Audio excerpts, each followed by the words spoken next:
موضوع ہم نے جس طرح سے بات کی کہ ایمان باللہ، اللہ پر ایمان لانا، دیکھیں قرآن کریم میں بھی اللہ تعالیٰ فرماتا ہے کہ یا ایھا الذین آمنوا آمنوا باللہ ورسولہ، کہ اے ایمان والو اللہ پر ایمان لاؤ. تو کیا اس میں مطلب کہ کس طرح سے اس کو ایکسپلین کریں گے کہ رب تعالیٰ ایمان والوں ہی سے فرما رہا ہے کہ اے ایمان والو اللہ پر ایمان لاؤ، تو اس میں کیا حکمت ہے؟ بسم اللہ الرحمن الرحیم. اللہم صلی علی سیدنا و مولانا محمد وعلی آلہ و اصحابہ وبارک وسلم. بہت ہی قبلہ اہم موضوع بھی ہے اور آپ کا بڑا ایک امپورٹنٹ سوال بھی ہے، کوشچن بھی ہے، کیونکہ ہمارا ایمان شروع ہوتا ہی اللہ سے ہے. بالکل ٹھیک ہے نا. اب یہاں پر آپ دیکھیں کہ قرآن کریم میں کئی مقامات پر اللہ تبارک و تعالیٰ نے یہ فرمایا کہ یا ایھا الذین آمنوا باللہ ورسولہ. اس طرح آپ کو مضامین کئی آیات کریمہ میں ملیں گے کہ اے ایمان والو اللہ پر، اس کے رسول پر ایمان لانے والے. لیکن یہاں جو آپ نے آیت کریمہ کوٹ کی یا ایھا الذین آمنوا آمنوا، اے ایمان والو ایمان لاؤ. ٹھیک ہے نا. اچھا اس کا مطلب کیا ہے؟ دیکھیں مثال کے طور پر میں نے ایک کام نہیں کیا ہوا اور آپ مجھے کہتے ہیں کہ سہیل صاحب یہ کام کریں. ٹھیک ہے نا.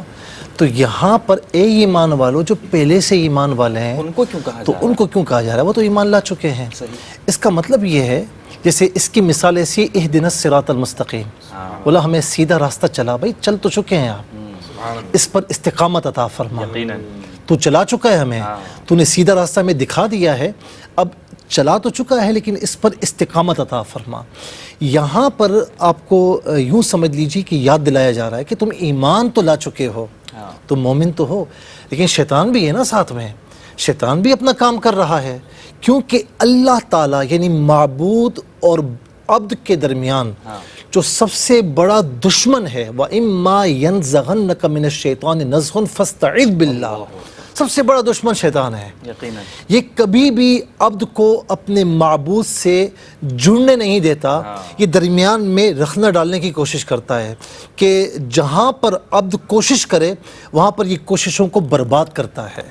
ٹھیک ہے نا. اسی لیے فرمایا کہ جب شیطان تمہیں کچھ کرنا چاہے تو فاستعذ باللہ، اللہ تعالیٰ کی استعانت پکڑو، اس کی بارگاہ میں تعوذ کہو، اعوذ باللہ من الشیطان الرجیم، لا حول ولا قوت الا باللہ العلی العظیم، تاکہ یہ درمیان سے ہٹ جائے اور تمہارا تعلق اپنے معبود سے بالکل صحیح طریقے سے جڑ جائے. دیکھیں وہاں سے تو رحمتیں آ رہی ہیں. بالکل ٹھیک ہے. جسے جسے مثال کے طور پر یہ اب ہمارے اوپر ہے، آپ کہیں پر یوں سمجھ دیں کیبل لگواتے ہیں نا، تو بعض اوقات آپ کے یہاں کیبل نہیں آ رہی ہوتی. میں مثال دے رہا ہوں، نیچے اتر کر علی سبیل التنزل کہتے ہیں.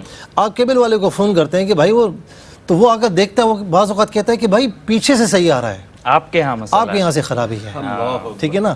تو یہ علی سبیل التنزل تاکہ بات سمجھ میں آ جائے، وہاں سے رحمتیں برکتیں سب مل رہی ہیں. اب یہ ریسیور کا مسئلہ ہے. اب یہاں سے ریسیور کا مسئلہ ہے کہ آپ کا جو آپ کے پاس جو مشین ہے وہ صحیح ہے یا نہیں ہے، آپ کا ریموٹ صحیح ہے یا نہیں ہے، آپ کا دل صحیح ہے یا نہیں ہے، آپ کا جو اندر جو انر ہے وہ صحیح ہے یا نہیں، اس کو ایبزرو کرنے کی صلاحیت رکھتا ہے یا نہیں. ان رحمتوں کو جج کر پا رہے ہیں. اسی لیے شیطان اگر درمیان سے ہٹ جائے، فاستعذ باللہ کرتے رہیں تو انشاءاللہ پھر یا ایھا الذین آمنوا آمنوا اس کی عملی تصویر بن جائیں گے. کیونکہ فرمایا جا رہا ہے کہ ایمان والو تم بے پرواہ نہ ہو جانا، لاپرواہ نہ ہو جانا، شیطان سے ہمیشہ متنبہ رہنا.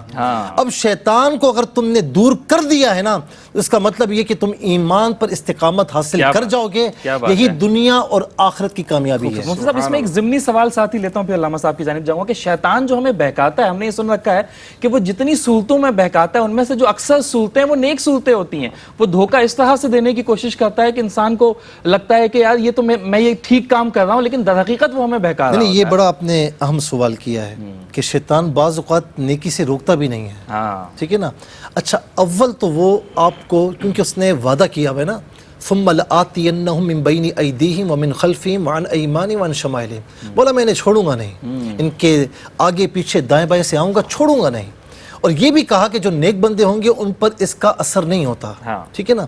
اچھا مسئلہ یہ ہے کہ اگر کوئی شخص نماز پڑھتا ہے، صحیح ہے نا، تہجد پڑھتا ہے، یہ تنگ آ گیا نا، تو اب یہ چھوڑ دے گا. نماز آپ کو نماز سے روکے گا نہیں، لیکن آپ سے ریاکاری کروائے گا. اللہ، دل میں یہ